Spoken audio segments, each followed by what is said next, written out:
Race number 5 has an impressive last start winner at the top of the book. It is a Class 4 over the 1600 metres. That winner is Ching. He carries an extra £5. Looking cool, second time in Class 4. Yeah, boy, he's on the class drop also. Turquoise Alpha raced wide last time, draws barrier number 1. Courier Marvel has the cheek pieces going on. Indigenous Realm, second time at 1600 for him.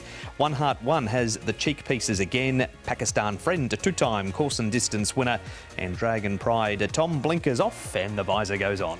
And the pace looks to come in this race possibly from Looking Cool out of barrier number 11. Can race handy here, but there's not really a clear and obvious leader in this race. Pakistan Friend maybe can go forward from barrier 4. Courier Marvel coming up to 1600 metres with an apprentice on. Barrier 2 might be able to be a bit close as well, but quite a few runners in this race, Paul, get back. Yeah, they do, yeah. It was a bit of a messy speed map, this one. Pakistan Friends led in the past, but Looking Cool, I think from the wide draw, might just try and push on with Karis aboard from barrier 11. But it is Ching, which is where we're going to start right now. It's an interview. Nick spoke to his rider who rode him to win last start, Lyle Hewitson. Lyle, Ching was very good to you and Michael Chang last time when you teamed up for the first time. Really taking performance. Back to the races he will go on Sunday. And just talk me through that, that first time that you sat on him, because he was visually very impressive.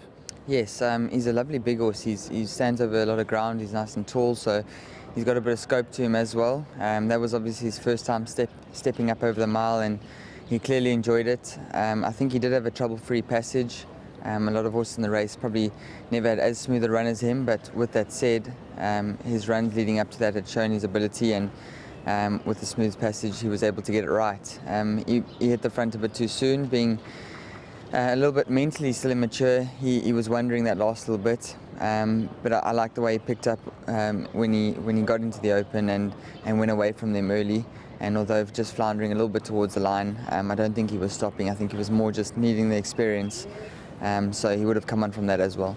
How confident would you have been going into that run, Lyle? Obviously, we'd all seen prior that he had been very much an unlucky horse. So I guess the confidence was always there between yourself and Michael. Yes, definitely. I've also had the opportunity to gallop him before that, and I was impressed with that. So going to the race, I think, had a bit of expectation, and it was nice that it all paid off in the end.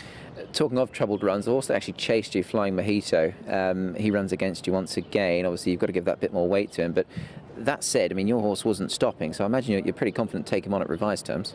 Yes. Look, I've got healthy respect for a horse like that. Like you said, he was held up and still managed to kick on towards the line and start to chase us down. So getting a bit more weight is obviously going to be in his favour as well, and it'll be interesting. But like I said, because Ching's a big horse as well, he should be able to shoulder a little bit extra. And I think that he's certainly capable of going in again, but it will be a bit more competitive and a bit closer, I would assume, this time round. It does look that type of race. And as for yourself, you've had a couple of meetings off. Obviously, I imagine you'll be fit and raring to get going once again. A decent book of rides this weekend? Yeah, got a decent book of rides, and it's always nice to get back. You know, you never want to be off and be on the sidelines watching, but took the time to reflect and freshen up, and looking forward to get going again. There is Lyle Hewitson. We head from Lyle Tom to Darcy Joy running second, Gold Tack third and Turquoise Alpha seventh, but the speed map shows Gold Tack might have to do it pretty tough out there. Barrier 12, Hugh Bowman riding is well. He has improved with each and every run. I'll certainly give him that, and he was midfield and I thought stayed on well. Nothing was going to beat Perfetto in this race. But Paul, Darcy Joy's about off his right winning mark. He won last season off 52 and then came out again the next start, won off 58. Yeah, so look, he goes in and Gold Tack goes in as well. I thought both these two ran well, so both of them go in for me. All right, some pushes there for a couple of those runners out of that replay. What about finally, Paul, Indigenous Realm going back up in trip, and Courier Marvel would need to find a few lengths. Yeah, he would definitely. Look, he might be a little bit handier up in trip. That's one thing for him.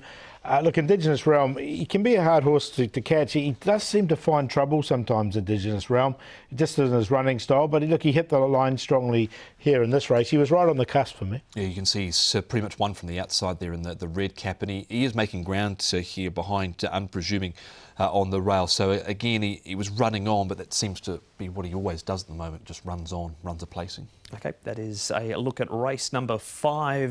Replays, Paul, who's the selection? Got to go with Ching. I thought he won really well last time. We heard from Lyle there, so I think he can go on with it. He's on top. Flying Mojito's been running some really good races and was really unlucky last time with Ching. They sort of fought it out. So I think it's going to be the same Quinella. 1 to beat 6, and then Gold Tack and Darcy Joy. 1, 6, 8 and 5. Again, the same 4 numbers, but I'll go with Flying Mojito this time round. So he was held up at a crucial point last time out. He was probably not going to beat Ching last start, but closed off well when he did get clear Flying Mojito. Ching goes in, but has more weight to carry. Darcy Joy and Gold Tack, hopefully he can get in and get some cover. 6, 1, 5 and 8. And the 5th of the day is the first leg of Sunday 6 Up.